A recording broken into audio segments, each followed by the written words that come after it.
Good morning and welcome to the National Newspaper Publishers Association's Let It Be Known. It is Wednesday, July 6, 2022, and the most recent mass shootings, which occurred on July 4, has one city mayor saying he can't wait to leave office. And America is at war. The Patriot Front, which most observers call the modern day Ku Klux Klan, is growing stronger in numbers and more bold with each passing day. We discussed all that this morning with three amazing publishers of Black news. Ken Miller of Inglewood Today out in Southern California, Al McFarland, Insight News in Minnesota, and of course, Cheryl Smith of the Texas Metro News and iMessenger Media. Good morning, everyone. Good Good morning. morning. Well, let's start, guys, and I'll start ladies first, as they say. Cheryl, the Black community leaders in Boston, Massachusetts are marking the 4th of July still by responding to white supremacists who marched through Boston 2 days ago. Members of the group, identified by police as Patriot Front, marched through the city on Saturday with concealed faces, wearing shirts that read, "Reclaim America." It's similar to, of course, Donald Trump's big time dog whistle that turned into actual what we know it to be, right? Make America great again. Cheryl, where's it all headed? Well, I've heard people say, especially this week, that we're headed toward a civil war. And, the interesting thing about these folks, just like their ancestors, they hide their faces. They hide their faces.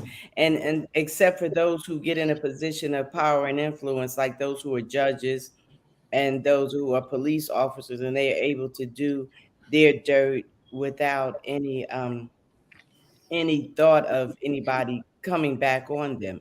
This it just seems like it's not going to get better. You look at Boston, you mentioned about shootings, and I think about Mayor Kenny, and I just laugh because some conversations are not happening in places. I'm not surprised that Boston has a long history, and I think we're headed to someone has to stop the madness, and who can stop it?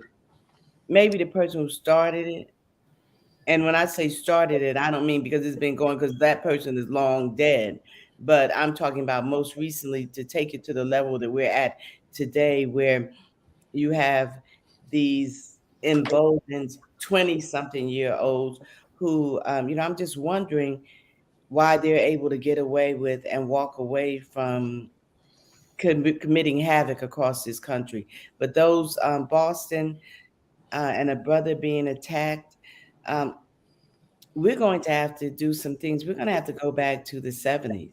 I don't know what Ken and Al, I don't know how you all feel about it, but we need the FOIs. We need the Black Panther Party. We need folks standing up, because when we do, there's a different kind of America. But when we sit back and wait, if we wait for a justice system to handle it, we're going to be in for a real civil war, because Well, they're going to keep attacking us. well, to that end, Ken, Cheryl says go back to the 70s. She's talking about, as she said, FOI, and she's talking about the Black Panthers and organizations like that. You say, what say you, Ken Miller?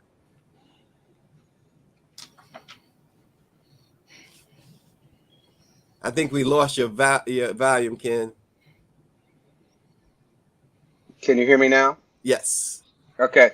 The federal government has minimized all those organizations. I think one of the things that we must confront head on is that white supremacy in America is not anything new. This country was founded on white supremacy.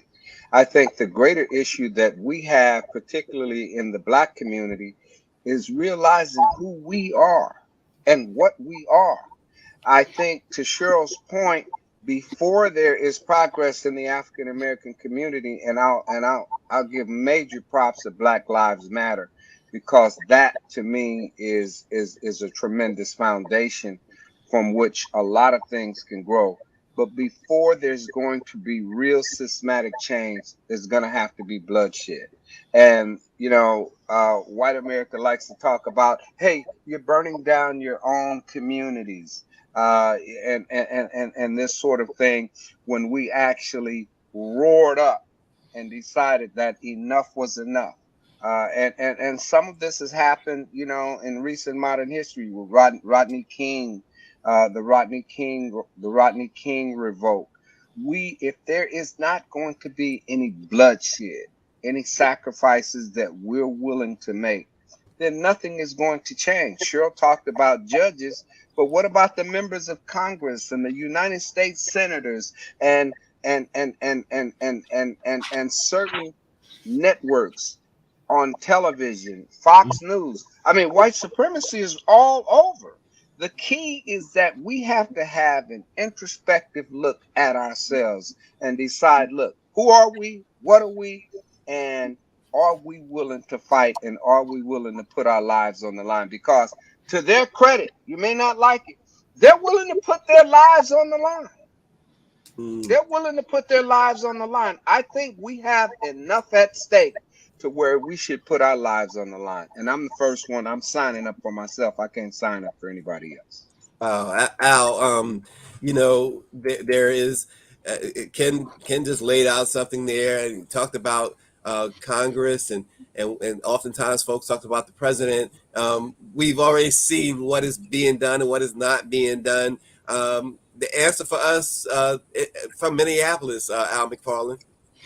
Well, good morning, all. First of all, I Ken and Cheryl, I cringe at the thought of us leading with the idea of bloodshed, of us even saying that, though it may be inevitable and though it likely is true, somehow something in me says that for us to advance this idea that bloodshed is inevitable and necessary plays in an arena that I think will not be productive for our people. That said, I think you're right, Ken. What's ahead of us is horrific, and we have to be prepared for it. But I think the lens through which we approach that future has to be a lens that leads with the idea of self-realization of our people, of self-fulfillment, and of our appreciation and insistence upon the public appreciation of our dignity as human beings. The discussion has to be, from my point of view, about our right and our responsibility to ourselves, our family, and to history itself for creating, building, and maintaining humane and effective relationships, systems of governance within our community, and in a way that positions our community to lead the rest of the world. I think what happens in this country will happen because we motivate, move, demand, and create change, the change towards the real evolution of the democratic idea. I mean, the democracy idea posited first was a good idea inside of a lie. But our presence and our purpose, in my view, has been to bring that seed of an idea into an approach towards reality for this country and for humanity. So I'll stop there. But I think that my guests on my shows have been saying the same thing you're saying, Ken. They're seeing bloodshed is imminent and unavoidable, and they're talking about civil war. And I'll stop where I started. I cringe at the thought of us leading with the idea that civil war is ahead of us, because I think the consequences are going to be devastating. And you can check Al McFarlane out every afternoon, conversations with Al McFarlane, right here on the channels of the Black Press of America. Dr. Chavis, earlier, Cheryl Smith, she mentioned going back to the 70s. You, of course, know what that's all about, being a political prisoner in the 70s with the Wilmington 10. What are we looking at today, Doc? I mean, you heard Ken Miller, you heard Al McFarlane. What's the solution here? Well, thank you very much. And say good morning to all of our guests. I want to remind all of us, this is the reason for the Black Press. We serve as a reminder of our people, what our history has been. We serve as an encourager of what the challenges are today. And then we serve as the aspirational fortitude and resilience to push forward in spite of the difficulties that we face. We've been here before. Every time there's a tragedy in the Black community, we assemble and we discuss, well, what are we going to do? What is the government going to do? Or what is the Black community going to do? What is the Black church going to do? What is the Black press going to do? What are we doing as a people? Sometimes it's also international. What are we doing in terms of the diaspora of our people? So these are questions that are always timely. I don't want anybody to get so frustrated that we become, cynical. I think that we need to make sure that we stay focused. We do need to look at the self-defense in our community. We do need to look at preparation in our community. But I do not think a civil war is inevitable. I think if we stay home, and put it this way, this is 2022. Facing all of what we face, and we don't get out and vote in record numbers and replace some of these white supremacists. Keep in mind, a lot of the white supremacists are in office because we didn't vote the way we should be voting. I'm not putting it all on us, but I'm saying we have to chip away at this every day, every election. And people say, well, this is the most important election of our lifetime. Every election is the most important election of our lifetime. And we cannot afford to relent. And that's why at our national convention, we announced that we're going to get 10 million more Black voters to the polls this year. And we're going to have a very positive response from Black people all over America who said they're going to get out and have a record voter turnout. Now, voting alone is not going to turn it around, but it is something. We have something that we have to do. We also have to work on making sure that our young people are not traumatized by what is going on. We have to network and mentor our young people. One of the greatest things at our conference was the intersection of our youth, talking about the future of the Black press and listen to them and give them guidance. So I come at this morning just as hopeful, Stacey, as we were while we were in New Orleans. These tragedies are going to continue. And in terms of bloodshed, our blood has already been spilled. Well, we see that. But the thing is, it's the question of what we do as a community together. And I think there's no one silver bullet that's going to save us. We have to engage in grassroots organizing. We have to engage in economic development. We have to engage in strengthening our businesses, strengthening our media, strengthening our distribution network. We have to also, there's a war going on social media. We have to engage social media with the positive facts, not with the negative facts, and not with the cynical facts. So, I think all hands on deck. Let's go to work. For 195 years, the Black press has always been on the front line, not only reporting the news, but as an advocate for freedom, justice, and equality. And Cheryl, I want to go back to Cheryl Smith right quick. Cheryl, so Dr. Chavis is saying, this is not a civil war yet, but somebody's fighting some sort of war, right? There's, interesting, I was looking at a poster over the weekend, and Dallas County Commissioner John Wiley Price, longest serving African-American in Dallas County, Texas, had a poster that was done in 1989, and it was a picture of him, and he says, "Tell them we're at war." Every morning we get up, we're at war in some form of fashion, whether it's in education, health, all the many disparities that our community has to deal with. And, to my point, the more we stand up, the less the chances of there being a civil war, because when we stand up, the cowards back down. And when we think about, and I said FOI, the Fruits of Islam, or the new Black Panther Party, they weren't going out there saying, let's kill, kill, kill. They were going out there saying, let's protect. And Stacey, we even had in Dallas, there was I'm going to say white supremacist, a terrorist that went into a Black-owned business on Martin Luther King Boulevard. I really think he must have been on something, but it was right across the street from Muhammad's Mosque number 48.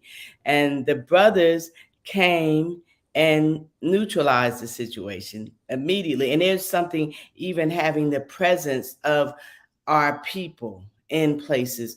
We hurt people. And when you're hurting, you don't leave your house and go and hurt somebody. You hurt those folks in your house. And that's what's happening with our community. But we can't be passive. We cannot think that people are going to do it for us. They're just going to say, you didn't do it for yourself. You didn't stand up for yourself. And that's why I was so excited about, let's get the vote out. Let's tell people what they need to do. The NMPA is taking the lead. This is so desperately needed. And guess what? It's holding people accountable too, because you're hearing more from Black elected officials about the Black press, Black entertainers. Folks are taking notice. And that's what they will do with our Black men and everyone when we stand up. Dr. Chavis said it. We're already spilling the blood. There's already a civil war. It's just against us. Well, the attack on 4th of July parade in Lakefront suburb north of Chicago that killed 6 people on Monday and left the community and country reeling with questions as a 22-year-old suspect remain in custody. His motives is unclear. Charges, 7 counts of murder so far. Ken, this latest shooting, and then the one in Philadelphia also has the mayor of Philadelphia saying, I can't wait to leave office. When you have a mayor of a major American city saying that this gun violence is too much, I can't wait to leave office. What does that say, Ken? Well, it speaks to the state of America that we live in today. It's and I am not in any way trying to minimize any of these shootings. It's heartbreaking each and every time that I hear about any one of them. But I grew up in a community in South Central Los Angeles where we were traumatized every single day. As a young boy growing up in South Central Los Angeles, the life expectancy for me was 18 years. So, we all the time, we try to, whether it's in Buffalo, whether it's in Uvalde, Texas, we take all of these different events, all of these separate events, and we lump them all together as if there is a one size, cure all mechanism that's going to change it. I was examining, the president's, the gun laws that were passed, and the maximum time for a background check is 3 days. I mean, people like to say that guns don't kill people, that people kill people, but it's the people with the damn guns in their hands. I mean, I lived in Florida with Richard and Venus Williams for a time, and I still have guns that I purchased for Richard Williams that are still in the hands of I don't know where, because I was able to go right into a gun shop with not even a Florida ID, with a California ID, and purchase 3 guns and take them to Richard Williams. I was in Ohio when I was running the Call and Post. With an Ohio identification, I can walk into any gun shop and purchase a gun. Why in this country are we so hell-bent on guns? We're not at war with one another. It's not necessary for us to have all of these different guns. I don't know what it feels like to shoot a gun. I've never shot a gun, but I have been shot, and it's not a good feeling. Well, Ken, one of our viewers, Amadi Ajamu, and I hope I pronounced the name right, says grassroots independent organizing is key on the streets, and with weak, opportunistic elected officials that don't respect our votes. Actually, I wanted to throw that to you, Al McFarlane, because you have people saying that you have elected officials who don't respect the Black vote. Vote them out. I think the vote is critical. Absolutely. What's most important, though, is that in every neighborhood, in every community, we organize. Organization is the key. And what we have to organize toward is not particularly and exclusively the local present politics, but organize towards a future in which we win. The question has to always be, what whatever we're doing, how does it free us? We have to use some kind of measure or standard that our mission is freedom, liberation, self-reliance, self-fulfillment, self-realization of our individual, our family, and our collective selves as African people in the New World. And that in itself is a pathway for the transformation of the nation and of humanity. We have to see ourselves in a critical and central, seminal place where our health and well-being and our ability to bring our knowledge, our genius, our vision for humanity is a transformative experience that reshapes everything. What does it mean? It means that I think Dr. King raised the question one time about, do you want to integrate into a burning house? We may be looking at a house afire. And that certainly is a feeling you get from the white supremacists, that they are so hell-bent on retaining and maintaining a fiction, a fantasy, that they are prepared to self-immolate and take everybody else out with them. That's what we have to fear, is insanity in white people being catastrophic for everybody. And so how do we, number one, as you said, Cheryl, defend ourselves from craziness from without? I think that's appropriate, but I don't know if we lead with that as part of the package, but the leading package has to be engagement with each other and engagement at the local level and engagement across our people through Black press, for example, in this country and even globally, and engagement towards a different way, an Africana way of knowing, of doing, and that's based on cooperative Ubuntu, I guess it is, right? We are, I am because we are. How do we change our thinking so that what we do in a manner that is cooperative, collaborative, and that demonstrates our ability to create a new paradigm for our people? At the root of all of this, though, Stacey, is economic independence. There are enough Black African American billionaires in this country to make a difference. I'm talking to you, LeBron. I'm talking to you, the newest one, you know, the newest billionaire on the block. I'm talking to all of these NFL players. You know, I'm talking to all you guys, because eventually, when your money flees you, you're still going to be left with the same pigmentation that you was born with, being a Black person in America. And we have an opportunity. Dr. Chavis is right. We do have to vote. Voting is the only mechanism of power in this country that we have. But we have to unify, and we have all of this, everything that we're talking about here is on the table. I hearken back to where we just came from.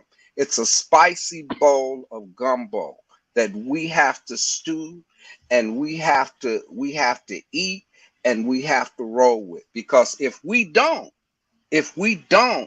then we're looking at our own self-extinction. If we don't do all of the things that we're talking about, we're looking at our own self-extinction. I mean, I love what the brother was saying, and harken back to some of the things that Dr. King is talking about, but young people not hearing that today. Young people are hearing about older people not hearing it. Older well, people they talking about, how can I eat? Where is the money? Because we live in a capitalistic driven society, and the resources, even in our very own communities, are still all the way at the top, with a lot of us at the bottom. And that has to change. We have to change from within. It's everything that happens to us doesn't have to do with white folks. It's a lot of stuff that we can do within ourselves to change with our trajectory. Well, Cheryl, is there a singular message that can galvanize both the young and the old? Well, there has to be, and I'm sure there is, and it's seeped around survival. But you know, I hear the talk about those. When I think back to the Obama campaign, he wasn't going to just the few who have millions and billions. The masses, it was grassroots in a sense that you had the people who give $5 and $10. I don't want to put the onus on anybody I don't want to put it, when I say on a singular set, and I definitely don't want to put it on, and yeah, I am, this isn't just because I love the work that LeBron James is doing, but there are so many people doing so much with their millions, and my dollar may be worth LeBron's $1 million, but how many of us out there have $1 and don't do anything to fund our survival and to our growth and development? I want those millions of people out there to give some money and be a part of it, because if I have money, it's just like in your own family. Just think about, just use your own family, and you go and you see your family wasting money and not doing the things they supposed to. Do you pour money into it? But still, we have folks who are giving money, who are constantly educating and providing programming, but it's going to take other folks doing things. It takes those organizations. What is the singular message for everyone? It boils down to respect also. And some kind of way we've gotten a little sideways on respect for youth, and respect for Black people, totally, whatever your age group. And when we get back to respecting and listening to one another, then we can work together. Because like I told the young people in NMPA in New Orleans, I told them, in 25 years, I don't want you to look in the mirror and hate yourself because you have such disdain for people who are in their 50s and 60s, and a lack of respect, because guess what? In 25 years, you're going to be looking in the mirror and you will be them. You are going to be one of the elderly. And if you look at the older folks with disrespect, your day will come.